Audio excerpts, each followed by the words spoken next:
ममांगी जुमादा इन मयामदा mama मदी मपागी मतंगदा खास ओइना मपागी मतंगदा इन वफम खजिक्तंग हाइजकी अदुगी मतुंगदा आई mama ओइबसिंगी मतंगदा वहाई तेंतकनानी मंगा तरातंग थमगे इंशाअल्लाह मैम अदुम तत्तनसु तोइना तारिबने दुबु थमोइजे खतंग नाउथोकनिंगाइगी हाइबे तारे कोइनि ngasi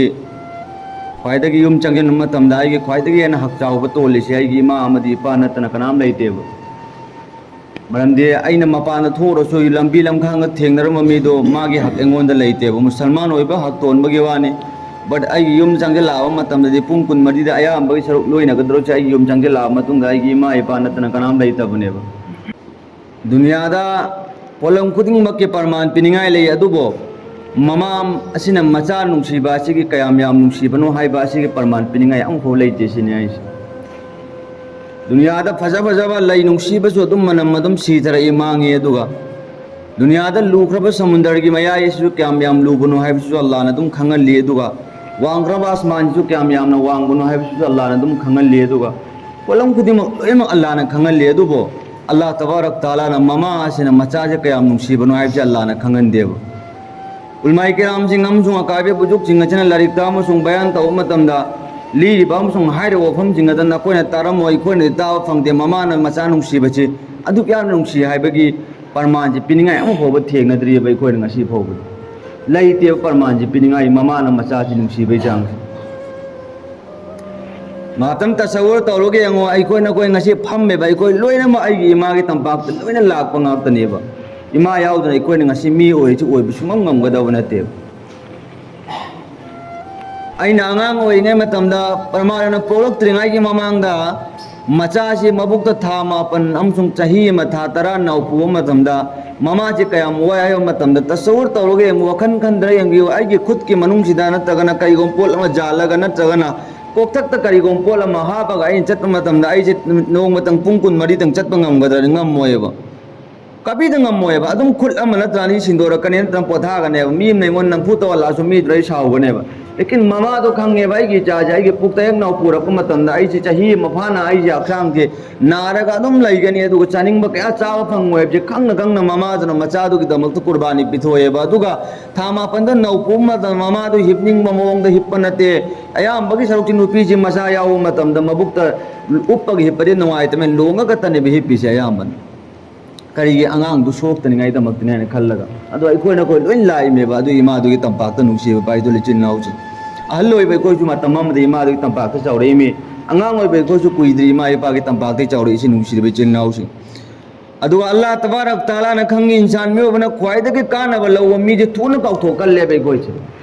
अइना ख्वाइदगे हेना मतेंग बांगिबा मीसे हाना मीसिने आई हाना काउखिनेबा मरम जेंगोंदे मान लवगदा मतेंग लोइन लवग्रबेने आइजे मान थुना काउखिनेबा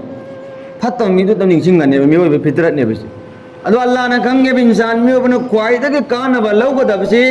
मचा सिंगोइबसिंगदिना ममादगी लवगनि हाइबजे खंगेबा लवसु लौरिबनेबा कोइ जाय हाइरके परमालन हाय मतमदा ngasi tasawur taw nangji namagi nabuk manung chahi ma thama pan nau purabagi matungda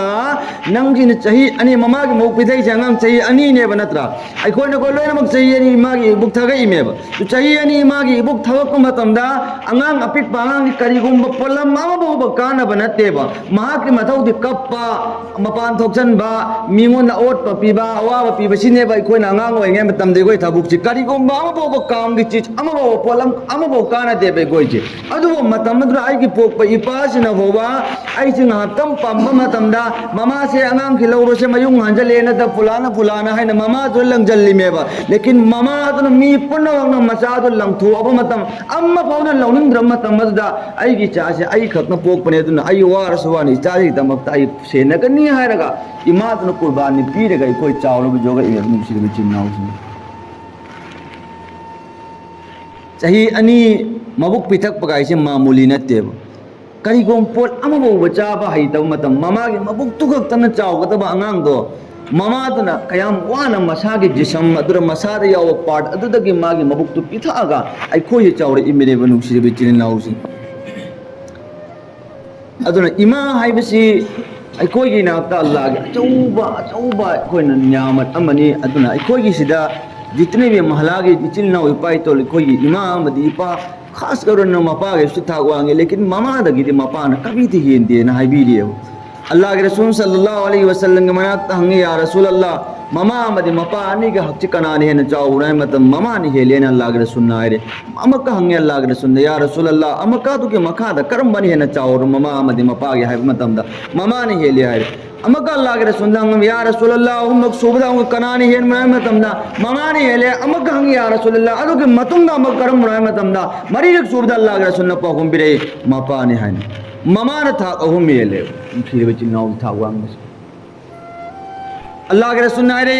अल जन्नतो तहता अक़दामिल उम्महात जन्नत आए बसी ममा अमदी मपा के खुया खाते लगे ना अल्लाह के रसूल ने रम देव अल्लाह के रसूल ने मी ममा ओई भी सिंगी खुया खाते जन्नत लगे ना अल्लाह के रसूल ने भी रम मेबा मपा याव देव मपा के था वांगे मधु कक पे यारो लेकिन इमाम अदी पा के था ओन रकम तमदा ईमान आसमान यो न प इमा के था से कभी दे पान ममा दगी हेन मंगम मोची ने आइसिन से बिचिन नाउचिन आई कोई न ngasi खंग दबगे वाने नंगे ना नंगे नुपी जनो बोबा नंग तुमिन नरिबा नंग चामिन नरिबा नंग औलाद लक्मिन नरिबा की नुपी जनो बोबा आई जी खजिक तंग ना रकम तमदा मपाम द चेनिंग याम सेवा फजन तो हुंग दो मतम ने हौजी के मतम दा अरे भाई साहब नंग अंगांग ओइने मतम दा कना गुंबा अम बाउन नंग जी नुसिरत्रो मतम मददा आई की चार्ज सोइनाय बदारसो मम्मी उद बदारसो मागी चार्ज न करी गुंबा अम बाउ काना दारसो ममा आई की दिमा से आई की थवाई ने तो जब तक आई की दिमा न मनी ने आई हिंगी पोबा इचा द मित कन अम्बु एंग बेरो आई न मानुसी ने जो कदम ने हारे कोई जाओ जो के मुसी चिन्ना उसे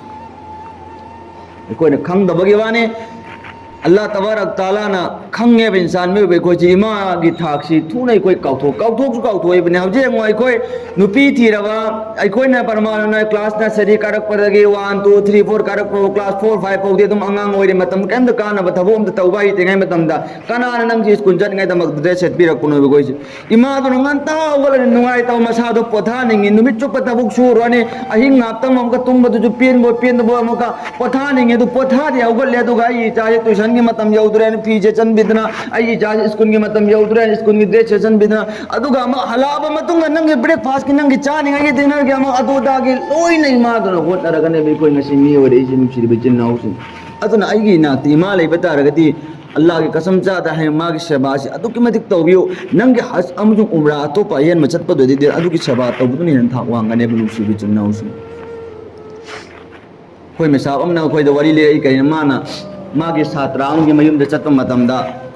ममा से अहल लोरे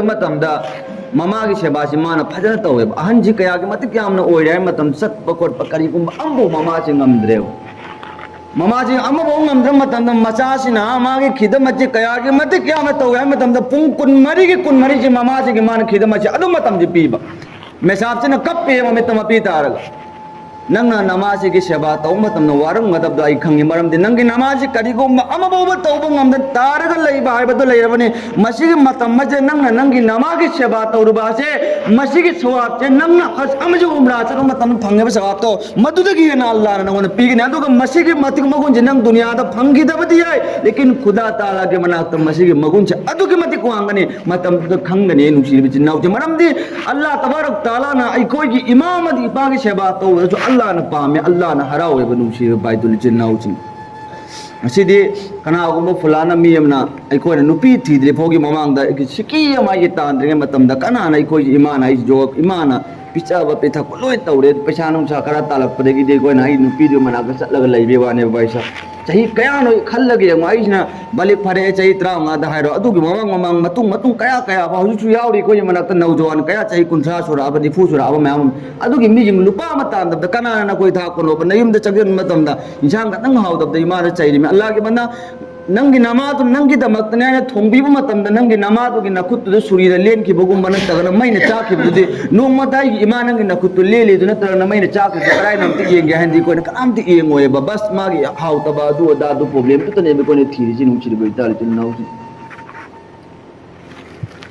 अल्लाह तबारक ताला के मतिक मगुन अइकोना खंबगा लोइना इमा अमदी इपा खास कर नाइगी इमा मरमदी इमा आइबसी युमदा हंजन मतमदने नंग लाकम वारोग मतुंगदने इमा दु लेरदिने इमा दु नुआइबने इमा दु मनात चंगागा इमा संदा किसुमेन तौदुना सुमेन तौन वारे खोले हाइबा वरी छि लीबा इमा दा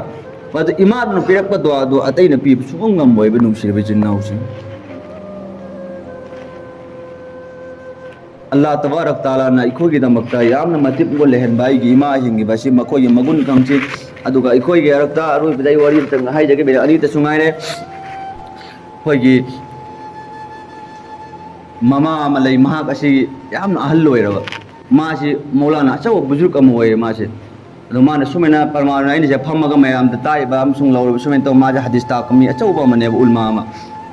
Saudi Arab ta leiba do magna magi mama ka mayum dale ahan yamna oiraba ahan yamna oi mama se mana seba torom maga laeba to mama se anaba madi lei kauthok pa brain je katang nungai tre mama se hal loira pana maram oira to mana lei kita ga satra mayam se lekta inga marak sida mama se dum lak pa chai su du pairaga nangna karigino ai gi seba torom de se na dum mama se wakar kauthok chan mane na adum chai su du ko phubi bogum ba macha se dum halanke khoi go mi ne te chaw bujuk am nai je magi mama ga satra nam phamma ga soli mai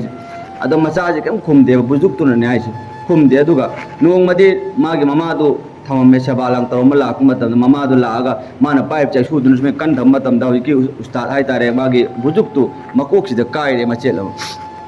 kai matam da kai ju khumde mama du na adu kala ku matam da matam mana ai re kai na magi satra sing na hazrat nang na mafam se la ku matam lekta ku matam du disturb oi re adu ki sa sa ta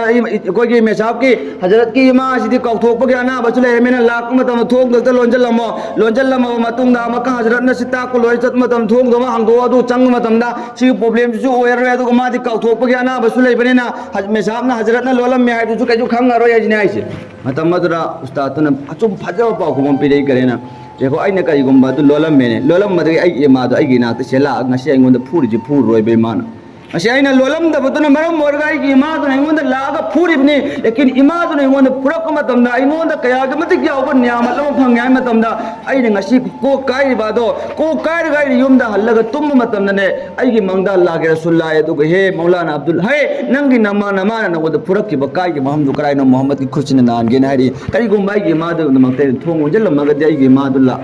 Furak amatungda Muhammad adun la ga ingon nan thrami doi phangadra na hai abun musi chin nausi aduna imagi seba si di ai khone ngambi ba matik tawro Allah ki banda sing emotional yamna oi ba dung lo mama amati mapa gi bayan si taw matamda ikoi sengna isa mak chuni am mi khuding mak chuni masidi yamna emotional oi bori oi moram de makoi gi haksi yamna tole bai koi da Allah gi banda sing yung gi manung da ikoi da lai ri ba ima sing chine kullaga narag ir lai matamda ingbi na ba aula lai te khoi gi brum da bai cha nang na ikoi na ngang oi matam da kok tang chigak pa angang oi matam no khoi gi mamit na ba haibra puk na ba haibra katang mit nong matang pung mga tara tang kabak matam da mai ba kaya do koi na koi chi mai pa na ko chin chile ang halai na troi koi na ko len ma achi dai gi ma do katang na ra ga lai matam da e nang pu ko goi na koi ma ji in na ra ga ima do lai ng da ta le kya ima do thamoi kai ram moi dra ba bai sa aina din nakoi gi damak tang asi sumna wara kimi ngasi di ai gi chaw rat manga bok matam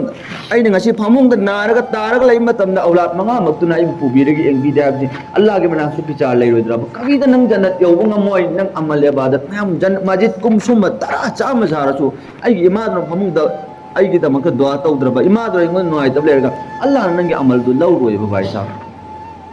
aduna ikoi na koi imam adi pa hingi bising ado Allah ge achou be san ni ma ge seba pajar to biu halawalu mamit ne mapi ta hanu chahi upum da sura bai imam no kaya koina noi ge rakte hinga ga leido chahi tara amna manga amna ngai chahi adu gi matam do fodi imam ge wahal da bi da seba torga afaba do adu lahu seba inshallah adu ko na kana ra kadeb nang imam adu nei na 300 matung da ne madu gi do adu nang kana ra kan ni singa kaneba yarong ani ko i rakta ai ge imam adu lai khidaba mi chin adu gi mioi sing ado hai kai chu ka la phang Allah tabarak taala ngai ko na ko punama lai ri be ma im di pa sing asi seba mung pa na to ngam pangat ting do inshallah